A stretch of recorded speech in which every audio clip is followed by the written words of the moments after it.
Pues, ¿qué tal? Muy buenos días. Sean todos bienvenidos a este Museo Casa León Trotsky, que es un espacio, ¿no?, profundamente atravesado por la memoria del exilio, la persecución política y luchas revolucionarias también, ¿no?, desde el siglo XX. Este recinto para nosotros pues no es neutral, efectivamente, ¿no? Es más bien pues un lugar donde la historia se ha cruzado con la violencia. Ustedes sabrán que aquí se concretó, terminó la persecución que enfrentó Trotsky, ¿no?, finalmente con su asesinato, y pues está también atravesado, así como de la violencia, por la organización, ¿no?, por la palabra crítica, por una apuesta también transformadora, ¿no?, que sigue teniendo este legado. La casa, ¿no?, con estas actividades también. Nos convoca hoy un diálogo entre poesía, memoria histórica e internacionalismo, a partir de la obra poética de Chicano Manzedillo. Su escritura recupera experiencias de clase, de migración, resistencia, que se pueden traducir en el corazón mismo del imperialismo, ¿no?, contemporáneo, particularmente en Estados Unidos, que es desde donde él habla, pero que puede trasladarse también a procesos históricos y a luchas que también atraviesan América Latina, ¿no? Antes de continuar, quiero presentarles brevemente a quienes nos acompañan esta tarde. Está con nosotros Matt Cedillo, poeta chicano, director literario del Instituto Cultural Mexicano de Los Ángeles y cofundador de El Martillo Press, cuya obra ha sido leída, escuchada y discutida en espacios literarios, políticos y comunitarios a nivel internacional. También participa Luis Cario, coordinador del Archivo Histórico de la Ciudad de México, militante de Tiempos Modernos y miembro de la red internacional Utopics, cuyo trabajo articula archivo, gráfica política y memoria de la lucha de clases. Este conversatorio que hoy presentamos se titula Memoria, clase y frontera, la poesía como internacionalismo vivo. La idea que nos convoca es reflexionar colectivamente sobre cómo la palabra poética puede funcionar no solamente como una expresión estética, sino también, y como ya comentábamos previo a que iniciara la transmisión, como un archivo vivo, como una herramienta política y como un puente también entre luchas históricas y luchas contemporáneas. Nos interesa en particular poner en diálogo tres dimensiones, que es las que vamos a abordar a lo largo de este conversatorio. La primera es la poesía como una forma de memoria activa. La segunda es la experiencia migrante como una experiencia de clase.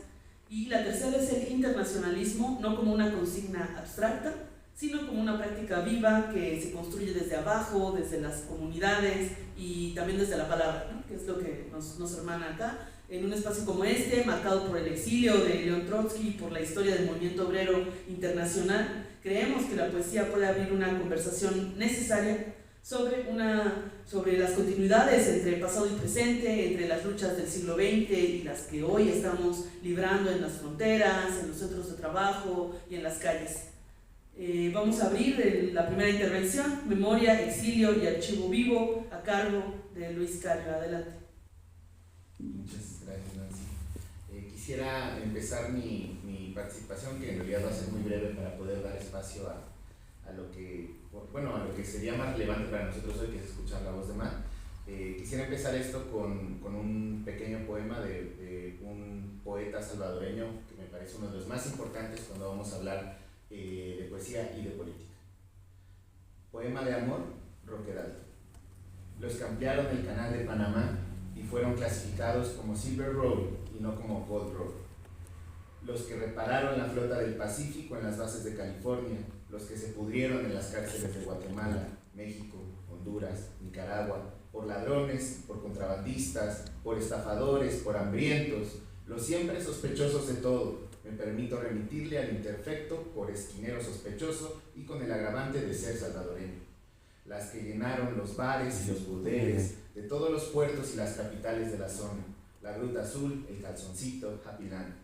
Los sembradores de maíz en plena selva extranjera, los reyes de la página roja, los que nunca sabe nadie de dónde son, los mejores artesanos del mundo, los que fueron cocidos a balazos al cruzar la frontera, los que murieron de paludismo o de las picadas de escorpión o de la barba amarilla o en el infierno de las bananeras, los que lloraron borrachos por el himno nacional bajo el ciclón del Pacífico o la nieve del norte, los arrimados, los mendigos, los marihuaneros, Exacto. los guanacos, hijos de la gran puta, los que apenitas pudieron regresar, los que tuvieron un poco más de suerte, los eternos indocumentados, los hacelo todo, los vendelo todo, los comelo todo, los primeros en sacar el cuchillo, los tristes más tristes del mundo, mis compatriotas, mis hermanos. Pues muchas gracias bueno, por escuchar esto. Yo creo que quería iniciar justamente con esto porque para mí la poesía de Roque Dalton, como un ejemplo de poesía política, me parece atravesada por algo que justamente aquí, quienes estamos presentes, nos ha atravesado de una u otra manera, que son las fronteras, ¿no? Yo creo que para incitar la reflexión, y cuando justo Nancy me invitaba a este espacio, que es un espacio que ha sido también muy relevante para nosotros, aquí hemos montado, por ejemplo, recientemente el año pasado tuvimos una muestra gráfica sobre Rosa Luxemburgo.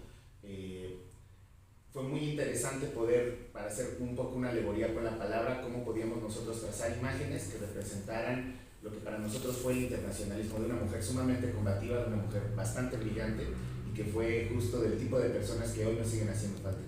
En este sentido, creo yo que la importancia de la poesía política, y en particular la poesía que nos ha compartido Yamat, el día de ayer estábamos en un espacio justo donde nos tomábamos la palabra, y retumbó, como espero retumbe hoy la voz de Matt en ese espacio, trastocando un montón de cosas que instrumentalizaban, potenciaban y convertían en arma las palabras. En ese sentido, bueno, yo, como ya lo mencionó Nancy, yo trabajo en el Archivo Histórico de la Ciudad, digamos, esa es mi profesión y con la que consigo para comer, vivir, caminar, vestir, etc. Quisiera tener esta reflexión en torno a cómo las palabras son archivo, pero son archivo vivo. El archivo, por ejemplo, en el que yo trabajo, pues es un archivo gubernamental, es documentación que se selecciona en los ejercicios del gobierno, administrativos, etc., y que dan cuenta de una visión del Estado sobre lo que es gobernar la vida. Pero hay un archivo que no se construye en esos espacios, que no está atravesado por el Estado, que es el archivo que se convierte en memoria y que puede tomar como documento primigenio las experiencias de vida. Me parece en ese sentido que el exilio que se vive con aquella gente que deja su tierra para reocupar una tierra arrasada, como es el caso de aquel territorio que México perdió, y que perdió frente a otro Estado-nación, que finalmente sigue siendo hoy ocupado por compañeros, por latinos, por chicanos, por extranjeros, en un país en el que los únicos que no son invasores son los nativos americanos. En este sentido, la palabra me parece que se instrumentaliza y permite que la memoria se convierta en una herramienta para conocer el mundo, una herramienta para reapropiarse de él, y una herramienta que es ahí donde interviene la política y la poesía para transformar la realidad. Hoy, en un momento del mundo en el que tenemos paradójicamente un acceso inagotable a cantidad de tecnologías, a comunicación en la vida, digamos, ipso facto, ¿no? O sea, en tiempo real, construir la memoria implica, de hecho, recuperar cosas tan básicas como es el lenguaje. Y es en este sentido que me parece que tanto la poderosa voz de Matt, sea leída o sea escuchada, nos ayuda a poder reflexionar la realidad que nos ha atravesado a todos de una u otra manera, ¿no? Esta es la importancia de que nosotros repliquemos estos espacios, que nos tomemos la palabra, que defendamos, como comentábamos ahorita al inicio de esta charla con otro compañero poeta que nos acompaña, escritor y poeta que nos acompaña hoy acá, que la pertinencia de que la poesía se tome la política, que la política se tome la poesía, para poder decir cosas que no podrían ser dichas por la ciencia, por la filosofía, por la literatura, por la historia. Me parece que la poesía es un arma que lleva la palabra a hacer algo mucho más que la suma de las partes.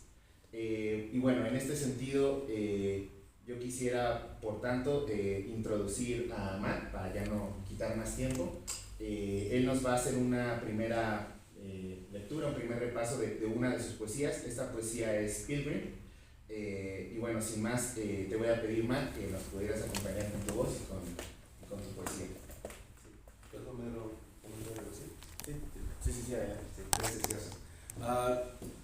Aún más vez, gracias a Nancy Casaras y también Luis para esta invitación, y todo el equipo aquí, el Museo de Trotsky. Es un gran honor, es un gran placer leer poesía y platicar en este lugar muy histórico.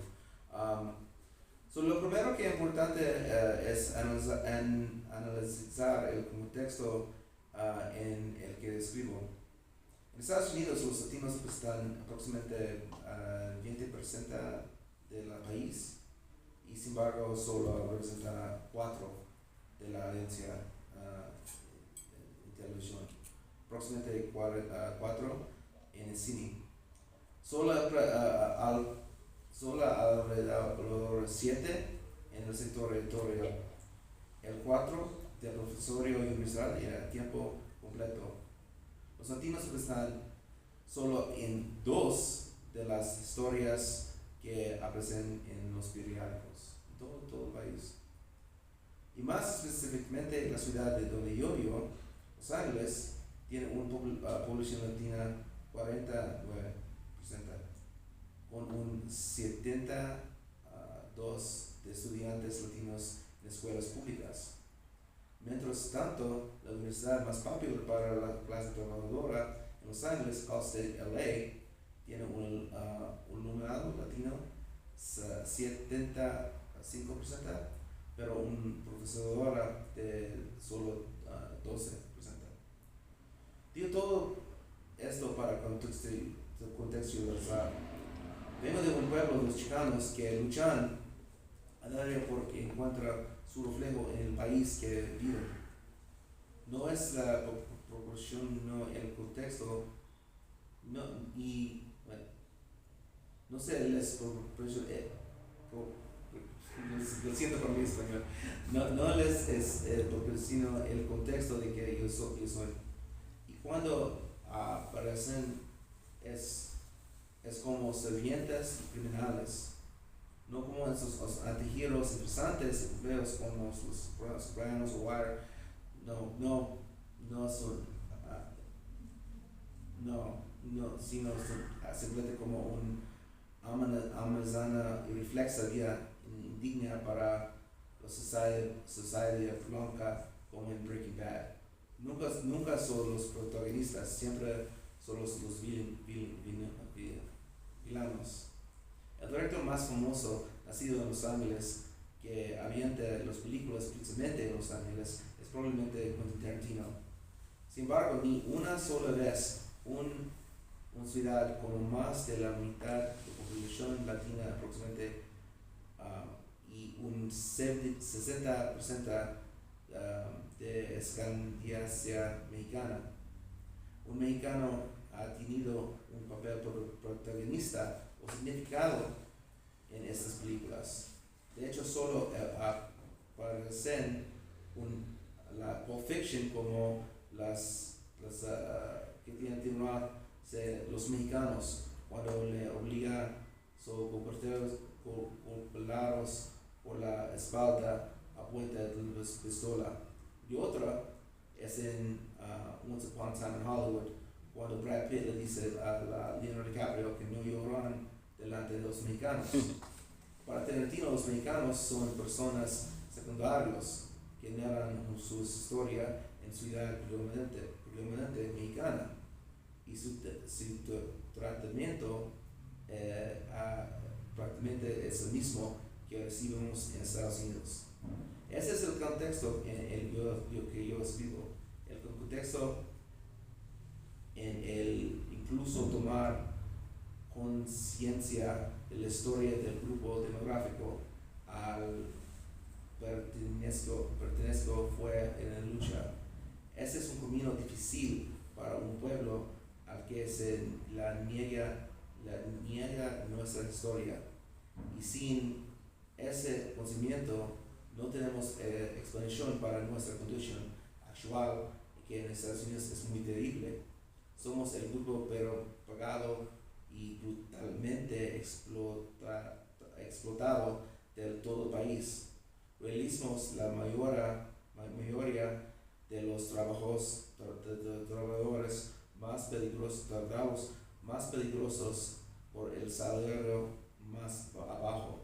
Y esto es algo naturalizado en Estados Unidos hasta el pueblo de que se ha convertido a algo normal. Nos presentamos en Estados Unidos como un pueblo sin historia, nacido más o menos para servir a quien tiene una historia. En este momento en Estados Unidos, la intelectualidad se esfuerza por definir los incursios, el contexto del nazismo,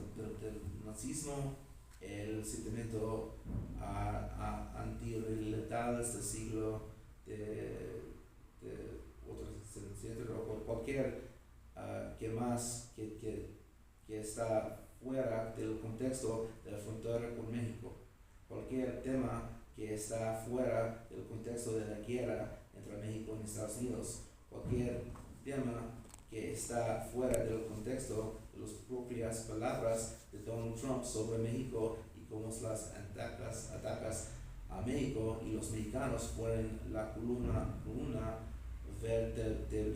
vertebral de ese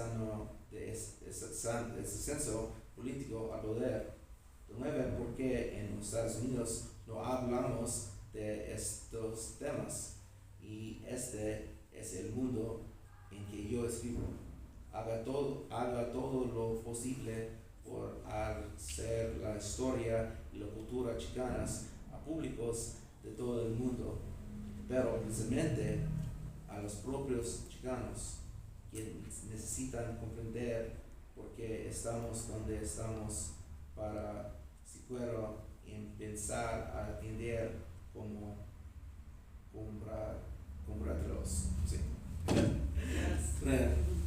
Sí, lo siento por mi español, pero cuando hay palabras nuevas para mí es muy difícil. Pero más o menos es importante ese contexto, porque en Estados Unidos nosotros somos invisibles, y los niños y toda la gente no tiene la razón porque los problemas, me culpan por eso, pero no es la verdad. No es la verdad en Estados Unidos, no es la verdad en todo el mundo. Hay contexto histórico, pero sí es un contexto histórico que es no enseñar, no sé. So, es muy difícil. La historia chicana, la historia y cultura necesita mucha para aprender. Eso necesita. Ese es mi punto. ¿Y después un poema, sí? Sí. Okay. So este poema es Pilgrim, es de Peregrino, y este poema es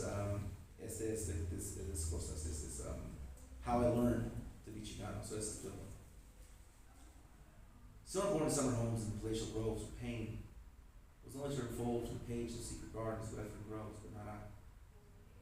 See, I come from the starry astronauts who breathe the night sky with big dreams and wide eyes, always running down the devil's highway, preoccupied a man.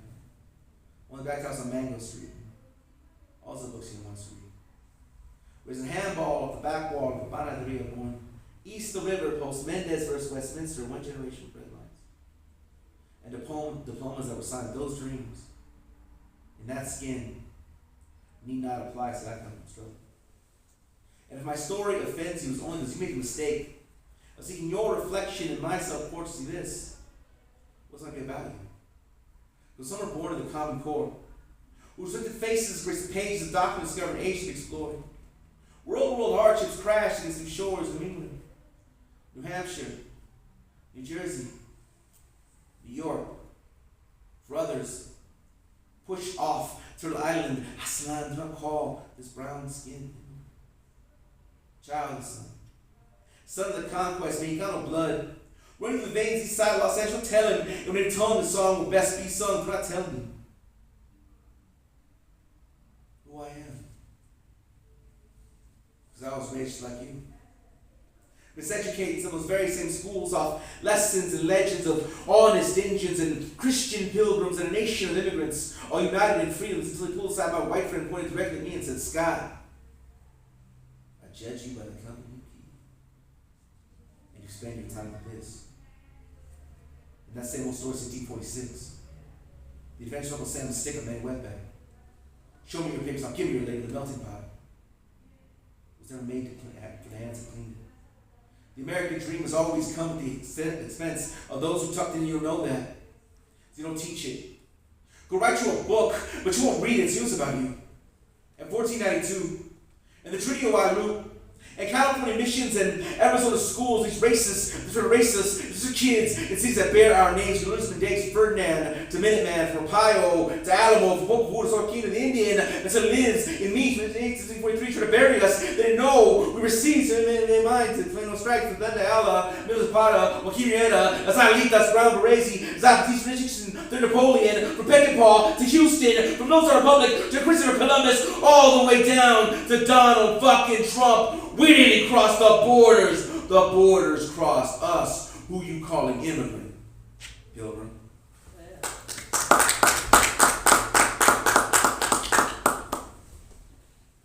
Muchísimas gracias. Al final podemos, aquí tenemos varios libros que Matt trajo, están aquí, estamos exhibiendo. Aquí hay un par de compilaciones y son los 3 libros que tiene publicados. Uno de sus poemas más famosos de Matt es precisamente este que nos acaba de compartir, el de Peregrino, que creo que ya lo contextualizó bastante bien, ¿no? Hablando pues precisamente de la historia de colonización que atraviesa todo Estados Unidos y que no nada más nos afecta a las poblaciones latinas o hispanas, ¿no? del sur, sino que también, como mencionaba Luis, pues a la misma gente nativa de ese espacio, ¿no? Y decía, no me digas en qué lengua hablar, ¿no? Sí. No me digas en qué lengua expresarme. Todos esos reclamos, a mí este es uno de mis textos favoritos. Muchas gracias, ¿no? El segundo eje es internacionalismo, clase y poesía política.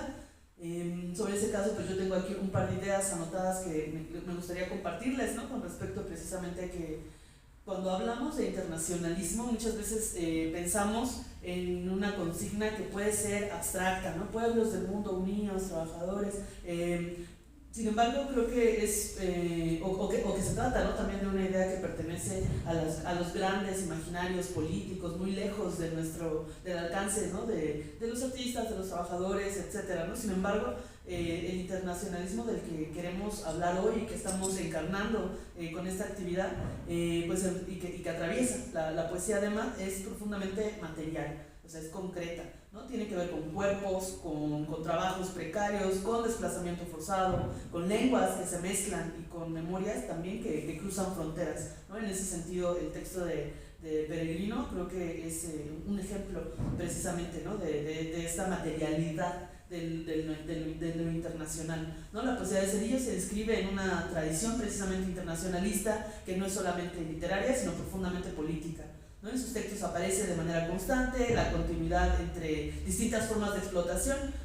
Más adelante nos va a compartir otros textitos donde menciona esto, pero decimos desde entre el obrero industrial, el migrante precarizado, la historia de la clase trabajadora en Estados Unidos, la historia de la población chicana, ¿no? Del movimiento chicano, que también es muy aguerrido y cuya historia pues ha estado invisibilizada, ¿no? Muchos años en ambos lados de la frontera, ¿no? También contempla historias sobre despojos, sobre resistencia.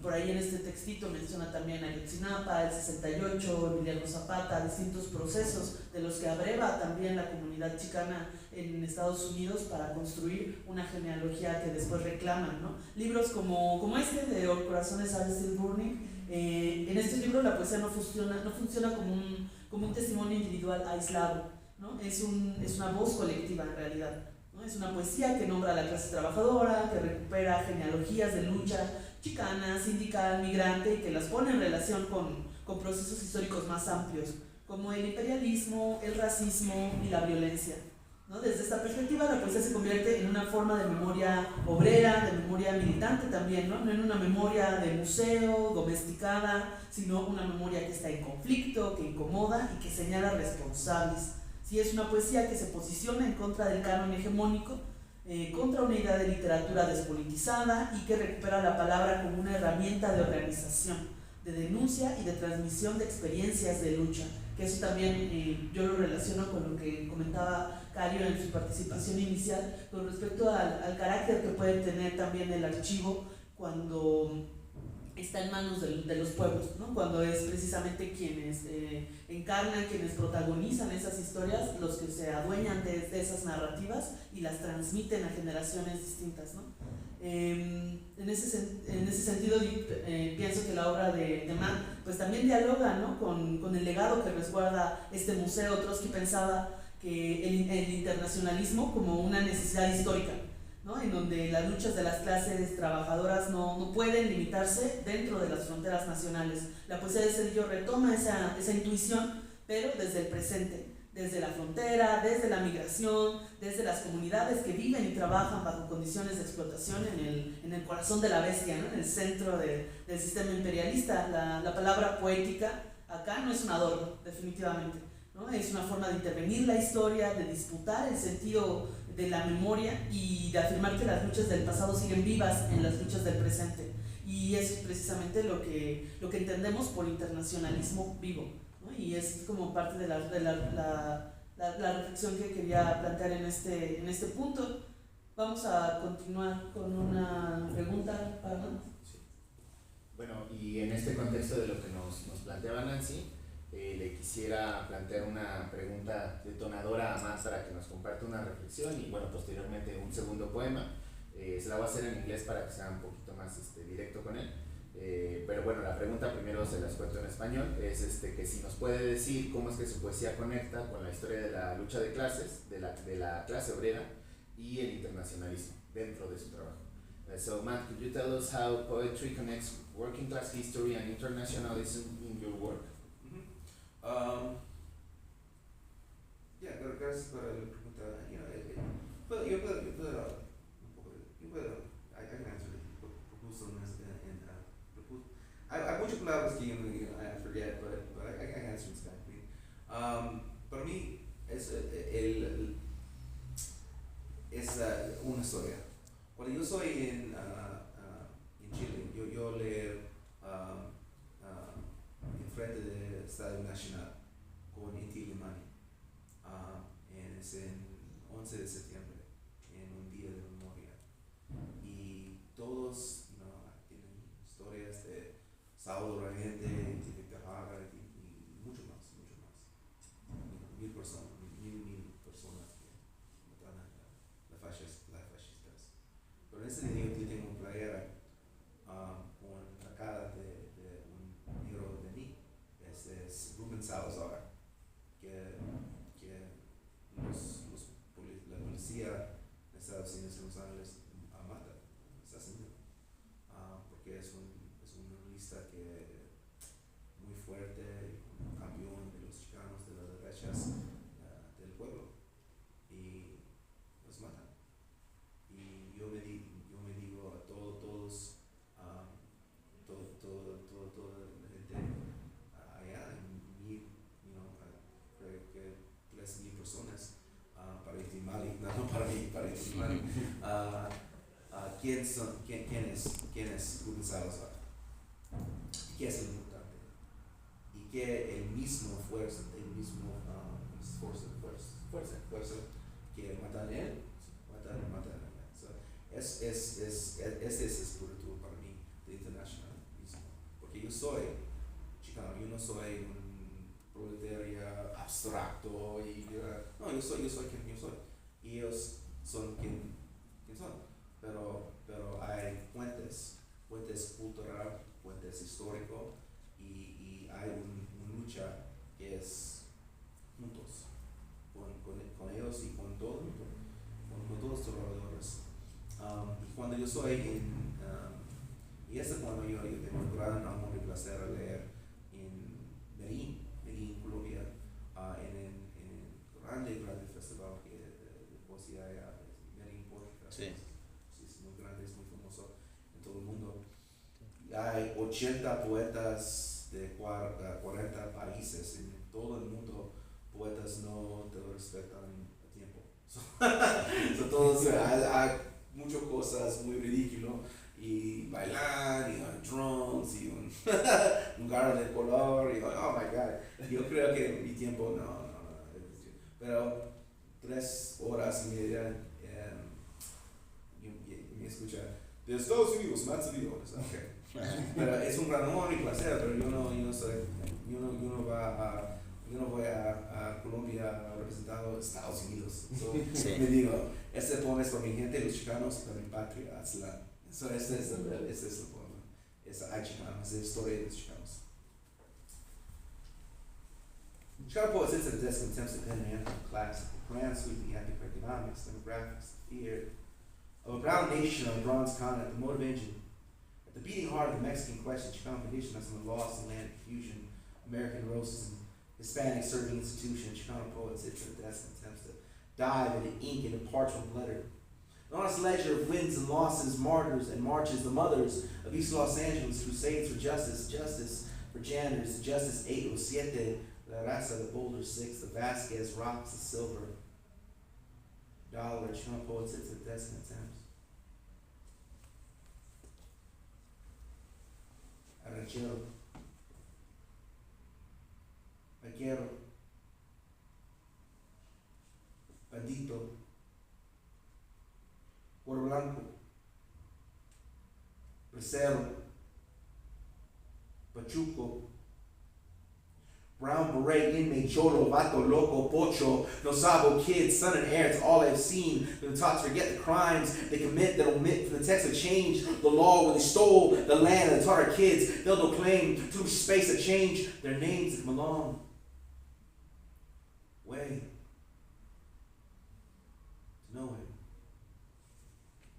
I saw a Chicano poet sit at a desk with them. A hope. A dream. Prayer. I spend my days and nights scouring the archives of the lost tribe. The secret of history and culture they could find. Call it home. They can remove my heart.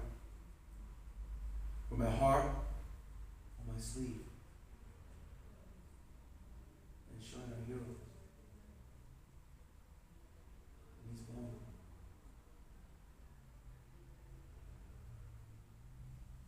I can go. Uno. Danilo. Caesar. Dolores. Gomez, Quiñones, the plan de Santa Barbara, San Diego, Carolina, La Tierra, a Maria, a Tejarina, a Lorista, a U, B, C, S, O, ATM, a rifle, and a press, a pen, and a sword, sa Flores Iliani, Flores Magoni, sa 500 years, and 500 more, Petito Coutinho, Vita West Morena, Barrera, Cabrera, Ayala, Carrasco, Cardona Munoz, Uniz, Ruiz, La Raza, La Crónica, Redishon, Saluche, Asigue, Asintli, Rodriguez. I return to the corn, I Corky, I Joaquin, and I look the same, and I feel the same, and I survived centuries of genocide and war, racist politicians, right militias, civil rights academics, calling name into question, I'm Nieto, Sunanti, a Chicano, this land, and I shall endure.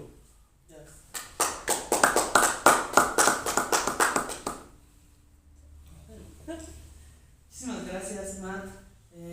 Vamos a avanzar. El tercer eje de esta conversación es frontera, migración y resistencia contemporánea, a cargo de Karina.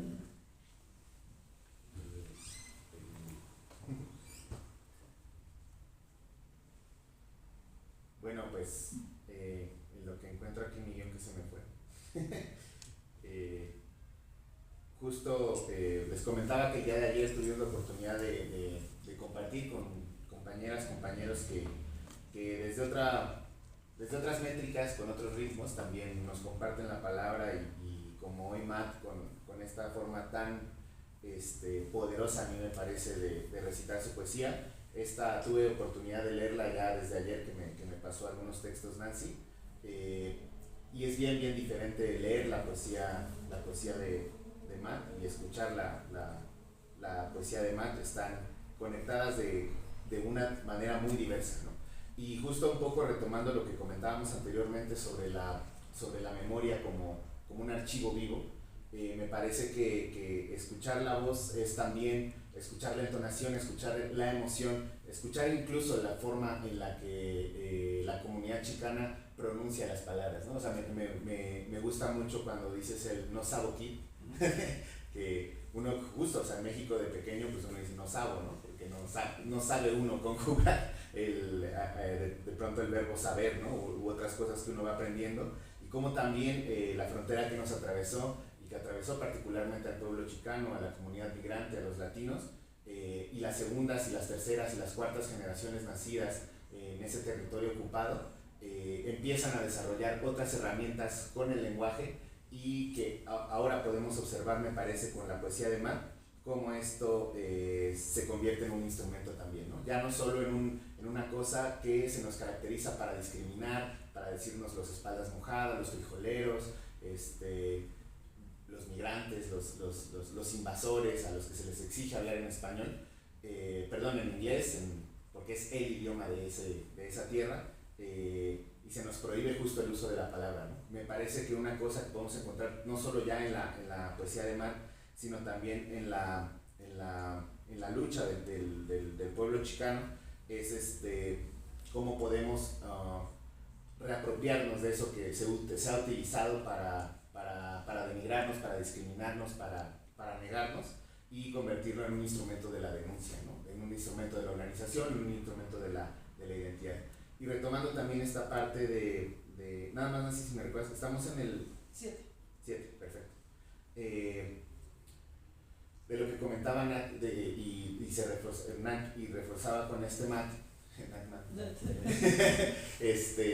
que es que la poesía tiene una raíz, ¿no? O sea, cuando él está ahí en el estadio en Chile y que lo presenten como en Colombia, o donde sea que estés, y que lo presenten como Estados Unidos, dice, no, o sea, yo tengo también un origen, una patria chica, una matria, y una comunidad a la que yo sí quiero representar, ¿no? Entonces, sí, claro, o sea, geográfica, políticamente puede ser que ustedes identifiquen que yo vengo de allá, ¿no? Pero políticamente yo no vengo de allá, yo pertenezco a esta comunidad, ¿no? Y justo esto lo que tiene que ver con cómo en estos ejes que nos proponía Nancy, cómo entendemos la frontera como un dispositivo de control, es decir, una delimitación que te dice de aquí para allá, esta no es tu bandera, de aquí para allá, esta ya no es tu tierra, ¿no? Y en ese sentido, la frontera que aleatoriamente decidió que cruzando un río ya no era tu tierra, ¿no? Pero ¿y qué pasa cuando ese río, como las personas se mueven más al sur, se mueven más al norte, y además cruza dinámicas comunitarias que existían y precedían a cualquier invención imaginaria que pudiera ser estas líneas, ¿no? Me parece que las experiencias que se han vivido en la frontera, pues las podemos ver también desde específicamente cómo las entendemos como clase trabajadora, ¿no? Yo comentaba, me parece también Nancy, que yo trabajé medio año como trabajador migrante en Estados Unidos. Yo trabajaba en jardinería, en landscaping, y estuve trabajando en California, vivía en Anaheim, que está a 2 cuadras de Disneyland. Pues cuando yo decía, ya, yo vivo en Anaheim, y la gente se imaginaba, oye, este cuate le está pasando muy bien. O sea, yo vivía en un sillón.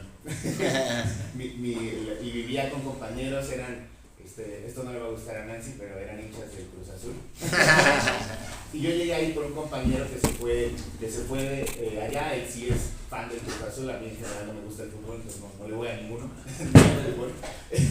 Y lo que me dijo, bueno, ese compañero ya había hecho una red de apoyo, ¿no? Y esa red de apoyo eran compañeros básicamente mexicanos, pero también otros latinos, que trabajaban en la misma empresa. Uno de ellos había llegado manager, y eso nos permitió que él nos metiera, ¿no? Entonces él me llevó con el Aragán era un compañero ahí como el padrino de todos, y él me consiguió mi ID falsa y con esa pude trabajar, con un número de seguridad social que pues vete a saber de dónde lo saca, no sé si es una persona que ya murió o alguien que vende su número de seguridad social, pero lo que uno se da cuenta es que política económicamente el trabajo migrante sostiene ese país.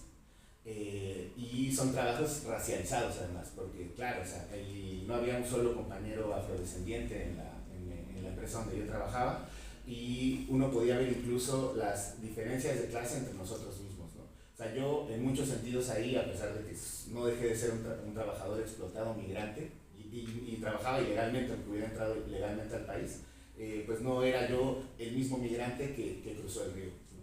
Que cruzó el desierto. Y sin embargo, recibí más discriminación acá de parte de la gente que negaba mi experiencia migrante. Me dice, pero tú fuiste un ratito, o sea, eso no es nada. Claro, no es nada comparado con quien nació de ese lado de la frontera o la tuvo que atravesar por el desierto. Por supuesto que sí, y yo nunca dije lo contrario, es otro tipo de experiencia migrante. Pero ellos, mis compañeros que corrían el riesgo de perder la vida atravesando el desierto, que se tenían que agachar cuando pasaba la migra y pasaba el helicóptero y tenían que estar en un arbusto 12 horas en puntillas para que no los atraparan, ellos nunca negaron que yo era un compañero suyo, que era otro compañero trabajador, que era otro compañero latino, mexicano, hondureño, etcétera, etcétera. Y ahí es uno donde encuentra cómo esta dinámica de la frontera hermana también la identidad cultural, la identidad racializada, pero sobre todo también la identidad de clase. O sea, para esos compañeros yo era otro trabajador, ¿no? Otro trabajador que estaba solo, que estaba lejos de su familia, que pasó el frío más frío que uno puede sentir en un invierno solo, lejos de su gente. Nunca he vuelto a sentir ese frío en mi vida, nunca, que no se quita con nada. Pero eso lo negaron los demás, ¿no? O sea, para los demás yo me fui a pasear, me fui a hacer money y ya, ¿no? Me divertí, pero no fue así, no fue así. E incluso aprender otras dinámicas después de trabajar, beber todos los días, como, ¿por qué? O sea, yo quería un vaso de agua, no una cerveza, pero bueno, es la dinámica también de la gente, y de pronto volver a comer un pozole que me supo como el pozole de mi tierra porque estaba hecho en una casa de compañeros migrantes, ¿no? Que no así la tiendita ni el González Mart, que es como el Walmart pero latino, y donde los tamales pues no saben ricos y 2 aguacates cuestan $5, ¿no? Sí. Entonces, pues eso, pues me parece que estas experiencias migrantes pueden ser reconstruidas ya no solo a partir de la narración crónica de vivimos esto, atravesamos esto, ganamos este dinero, perdimos esta familia, sino también a partir de la poesía que les da un segundo nivel, que las puede narrar atravesadas de emoción, que las puede narrar atravesadas de una postura militante también, porque a partir de esta simiente, este piso que nos propone Matt, de yo vengo de acá, esta es mi tierra, esta es mi gente, es la condición indispensable para instrumentalizar eso y armarlo políticamente, ¿no? Cuando uno se reconoce parte de una colectividad, en este caso, además hermanados por experiencias comunes, uno puede decir, esto es lo que además de aquí venimos, pero hacia allá podemos transformar y así podemos combatir, ¿no? Entonces son historias profundamente dolorosas que terminan en muerte, que terminan en mucha violencia también entre los mismos compañeros y compañeras, pero que al mismo tiempo permiten reconocer quién es uno y cómo puede transformarlo colectivamente con esos otros, ¿no? Con esos otros y esos nosotros y nosotros. Entonces, bueno, para esta parte quisiera igual hacerle una nueva pregunta a Matt, que me parece muy interesante en términos del ritmo, la métrica. Se las voy a leer en español y luego se la hago Matt en inglés. Matt, ¿qué motiva tu uso del ritmo y de la voz en la poesía como un arma de resistencia? Matt, what motivates your use of rhythm and voice in your poetry as a tool of resistance? Primero, gracias para tu historia, muy profundo y personal. Gracias por eso. Sí. Yo también trabajo en Anaheim, pero por eso soy un joven de Disneyland. Like, welcome aboard the Disneyland Tram. Es mi primero trabajo. El ritmo en mi poesía es un estilo de slam y de spoken word y todo, pero un poco diferente porque es cuando yo terminas es con muy explosivo, y esa es una influencia de políticos, ¿cómo se dice? Fire speeches, como discursos muy fuertes. Y el primero influencia en eso es de Hugo Chávez. Sí, es la verdad. Mi poesía, yo tengo muchas influencias poetas, pero el más grande influencia es para mí, dos personas, Hugo Chávez y Diego Rivera. Y Diego Rivera porque mi poesía es como mural. Hay mucha gente que es no en el tiempo, no en el lugar, pero de tema. ¿Sí? Este es el Heroes, este es el Villains, y aquí. So, across centuries, across, y time and space, y tiempo y espacio, so ese es mi estilo. Y el ritmo es muy importante para mí porque es muy emocionado y es poesía para un son, es poesía para motivar a la gente para luchar. So, es poesía de lucha, es poesía de movimiento. So, por esa razón es muy importante, es muy emocionado. Pero es un poquito que hay muchos técnicos que yo no hay tiempo para todo eso porque en este pregunta yo soy un maestro. So. No. Pero es muy importante, pero ¿qué dice? Es diferente para escuchar y leer. Cuando leer hay muchas referencias, hay muchas conexiones. Si no sabe qué, es una línea de tiempo de la guerra americana de Estados Unidos. Este es un ranchero, no es un ranchero, después un vaquero, bracero, pachuco, brown beret, inmate, cholo, vato loco, pocho, no salvo kid. So es una línea de tiempo. Sí, es aquí es mi tierra, y aquí no es mi tierra, pero yo trabajo en la tierra. Aquí es el resistencia con brown berets, y aquí es cuando la cárcel Alex, en Estados Unidos hay mucho más cárceles, inmate, cholo, vato loco comunizado, cholo, vato loco, y después pocho. Ellos no saben quién son, y no saben qué es. Pues cuando yo soy un joven, la palabra es pocho, todos son pochos, no saben nada. Y en ese día, el nueva palabra no sabe qué, si saben menos de los pochos. Y en ese momento son los Edgars, pero yo no, I need to know more about the Edgars. Y necesito estudiar más de los Edgars. Okay, pero sí. Gracias.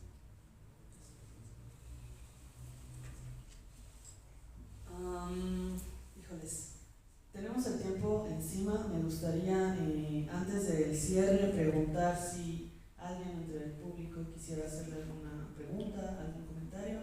Adelante, nos acompaña el compañero Rodolfo Kira. Yo creo que ya respondí algo, pero mi pregunta va en ese sentido, la pregunta anterior. Preguntarle para conocer un poquito más cómo fue que se origina en su proceso creativo de escritura la concepción de la ideología política como un vehículo del lenguaje poético. No sé si lo tenga que repetir para que se lo... ¿Puedes repetirla para sí. ¿Cómo se originó en tu proceso creativo de escritura la concepción de la ideología política como vehículo del lenguaje poético? Okay, so how is the origin of your conceptualization of political ideology as a vehicle of como vehículo del lenguaje poético? As a vehicle of poetical language. So how do you build the political ideology as a vehicle to use in poetry? So Es un pregunta muy profundo. Buscar palabras en español, pero también buscar palabras en inglés. Eso es un pregunta muy profundo, porque, es como puedo caminar y respirar. Como caminar y respirar al mismo tiempo. En ese momento de mi vida es todo. Cuando yo a ver una cosa inmediatamente yo escribe un poema en mi mente. Todo algunos dicen voy a hablar en inglés y después. Sí.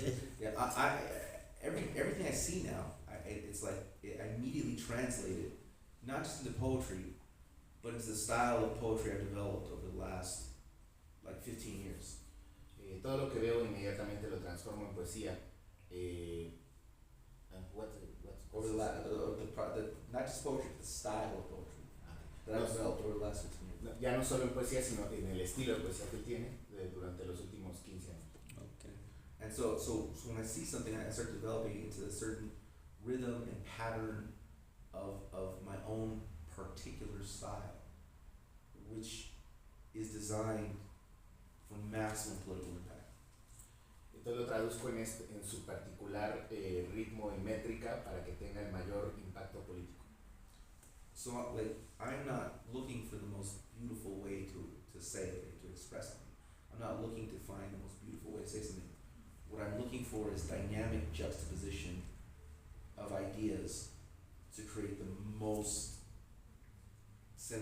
greatest sense of urgency.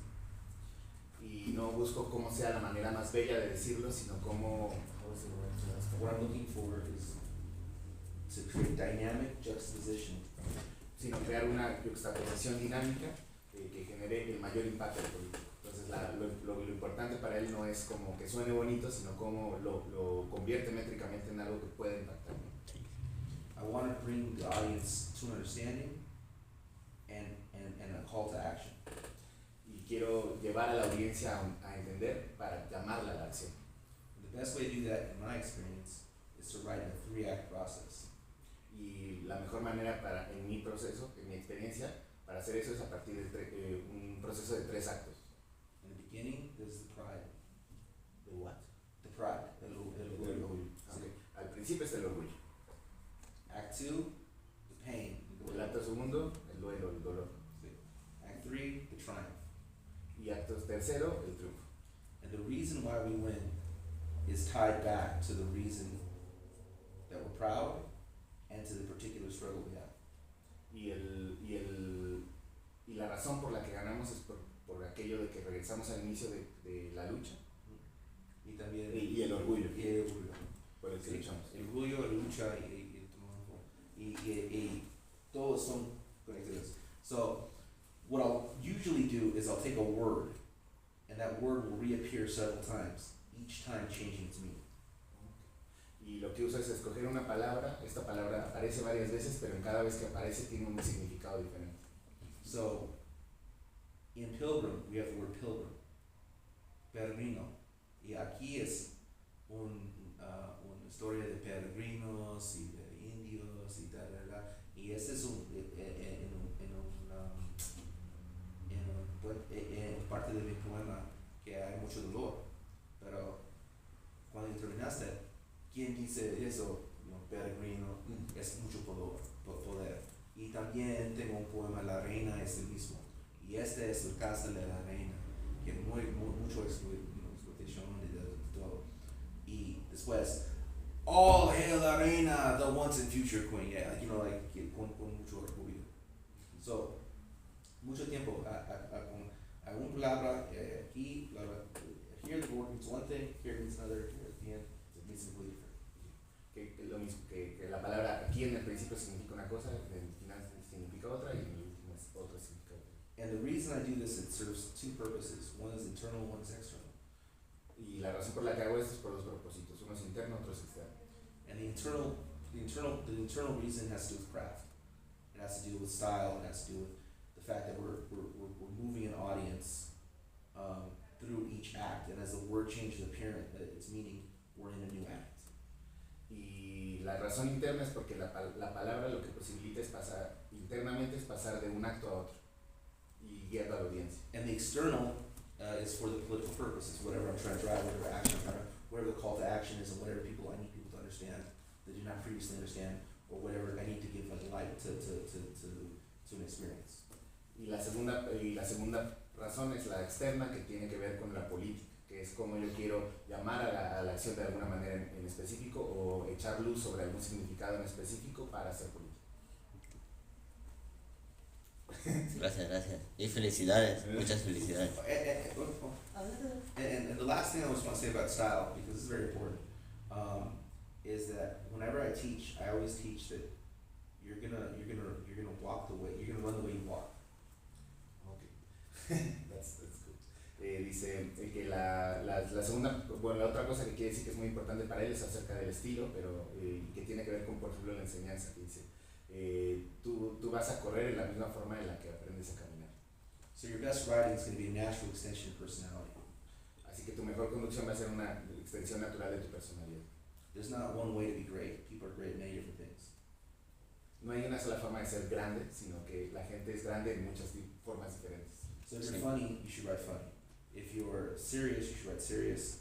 If you have more questions than answers, you should write that way.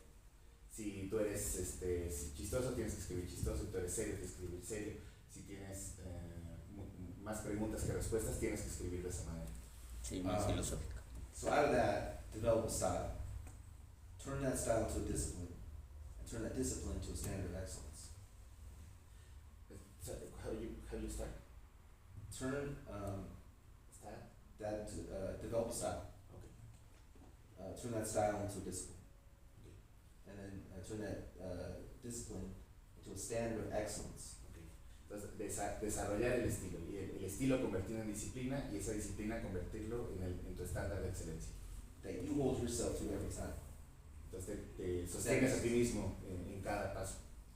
And once you do that, you become the world's leading expert as to why you're excellent. Así que And once you develop a standard of excellence that you hold yourself to every time, you are the world's leading expert as to why you are excellent. Así que una vez que sostienes el estándar de con que eres excelente, World's leading expert. eres el líder mundial de experiencia, el experto a nivel mundial, digamos. As to why you're excellent. As to what?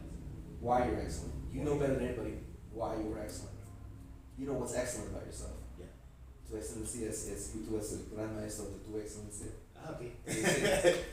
Y cuando tú eres el gran maestro de tu excelencia, no one can discredit you. Perdón, yo así, está muy chido. Cuando eres maestro de tu excelencia, nadie te puede desacreditar. You'll never seek validation No vas a buscar nunca validación, because you know better than Eso es anybody cierto. porque sabes mejor que nadie why you're excellent. por qué tú eres excelente. So I say that, but I'm going to give you an example. I had the opportunity of reading John Fosse, who in 2023 won the Nobel Prize. Tuve la oportunidad de escribir acerca de, To read with Leo. a leer con John Fosse. John Fosse, que fue Ganador del del Nobel premio Prize. Nobel. Ajá. Sí, sí. Y él dice, tú eres un buen escritor. Y él, And I don't care. y no le importó. And that same year, somebody went to the Iowa Writing Workshop. Y el mismo año, alguien que fue al Iowa Writing Workshop. el taller de escritura de The Iowa. Iowa. Ese es lo más importante de los Estados Unidos. Okay. El más precedido. Y él dice, and he told me I'm a terrible writer. Que hace un terrible. Terrible. Overrated. Sobrevalorado. All I do is yell. Puro grito. Es algo que lo único que hace es gritar. I don't even sound Mexican. Que ni siquiera sonaba mexicano. All this bunch of shit, right? And I don't care. Y no le importa. Because I know better than anybody as to why I'm great. So whether you're a Nobel Prize winner, whether you've got this fancy winner, if you like me, if you don't like me, it's not important. Entonces, porque sabe mejor que nadie por qué él mismo es grande. Entonces, no importa si le dicen que es el mejor o el peor, si se lo dice un premio Nobel, porque no va a ser relevante para él. Sí, sí. Sí, I'm happy when people like my work. This is good. But it's not, it doesn't change my opinion. Claro, le gusta, le pone feliz que cuando a alguien le gusta su trabajo, pero no es que realmente es algo que le preocupe, le esté importando. Because I know because I developed a style, and I understand it better than anybody. Porque él desarrolló su estilo y lo entiende mejor que cualquier otra persona. Su técnica poética. Sí.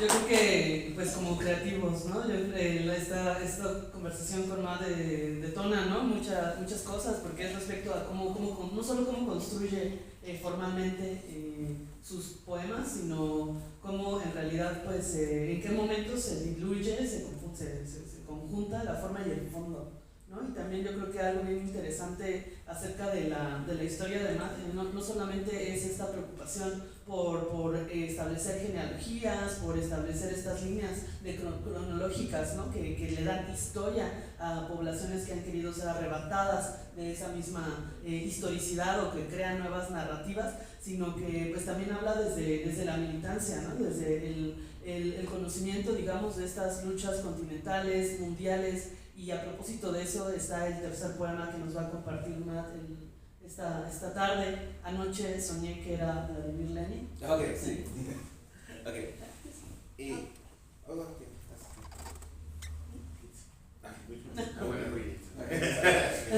Ok, y una más vez, gracias para todo el equipo aquí en el Trotsky Museo, y también gracias a Luis, es un gran entrevista y gran plática y gran todo, pero más de todos gracias a Nancy Caceres, porque es la jefe que she puts all things together. Gracias Nancy. Este poema es muy interesante, pero I wanted to read this one here porque ¿dónde está? Este es Anoche soñé que era Vladimir Lenin.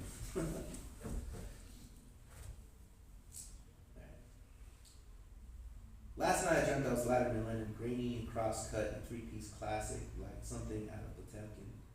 1 minute before a cheering audience, and the next in clever disguise, crossing rail lines, smuggling ideas, shaking the world in invisible ink across nations, borders, bourgeoisies, denouncing social democrats, caviar still fresh on their bread. Last night I dreamt I wrestled a revolution out of the hands of such men, united all the proletariat of all the Russias, and at every step I knew exactly what was to be done. I woke in a cold sweat. Who was I who lived in such an uncertain way? To dream such things, confused and ashamed, I turned my head, drifted back to sleep. Last night I dreamt I was Mao Zedong, and it was a two-line struggle against imperialists and inter-party politics, convincing landlords to lay down their arms, join the long march, or lay down their life. Succeeding were Box rebellions, 1911, the first attempts at Chinese Republic fell, and everywhere there was combat. Last night I dreamt of pain and deprivation, hunger, humiliation, centuries and dynasties of addiction, sacrifice and service, principle and courage, example and leadership. Awakening strength, fearless and forward, I dreamt and leapt and again and woke in a cold sweat, confused and ashamed. Who was I who lived life in such a selfish way to dream of such things? A community college dropout who had seen the wrong side, several eviction notices, DUIs, couch surfing homeless. Who was I who couldn't even manage first and last month's rent, who chased life's sorrow and misery to the bottle's end to dream of leading nations? Last night I dreamt I was Fidel Castro, solitary confinement. Having failed to take Macondo, awaiting or to come next, life imprisonment, death sentence, secret executions where I would never be heard from again, perhaps destined for an unmarked grave, brought in on criminal charge by a criminal state. It was then I held dearest to my convictions, my commitments. Last night I dreamt I was Fidel and I was scared. I did not want to die having the enemy buried me in a shroud of lies and truth. There's a truth that burns brighter than fascism's light.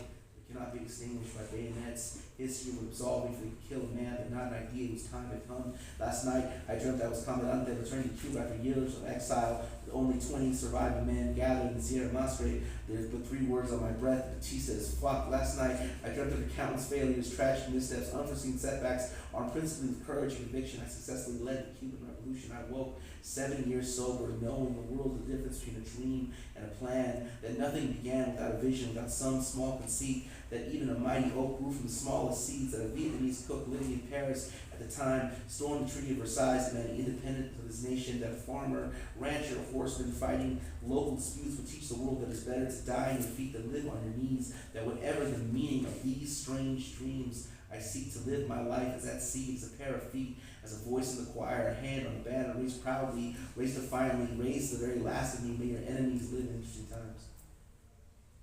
May a bright shining path illuminate your life. May you speak with courage and conviction. And may you dream of extraordinary things. And may your every breath forward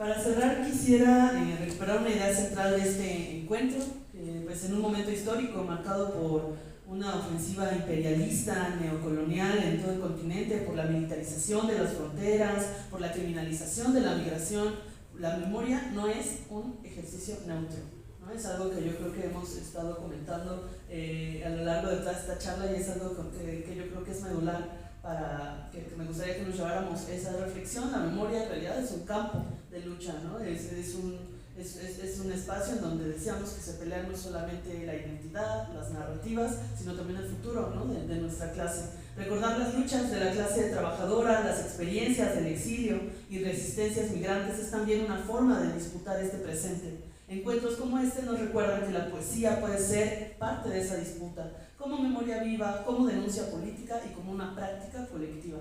Agradecemos profundamente al Museo Casa León Trotsky por abrir este espacio para pensar la poesía como parte de la memoria de la clase trabajadora y como una forma de internacionalismo vivo. Agradecemos a Matt Cedillo por compartir su palabra, su voz, su poesía con nosotras, con nosotros, y pues a Luis Cario por sus reflexiones y su trabajo en torno al archivo y a la memoria también. La poesía no es un ornamento, no es un adorno, es una herramienta para nombrar la violencia, para recuperar las luchas y para imaginar colectivamente otras formas de vida.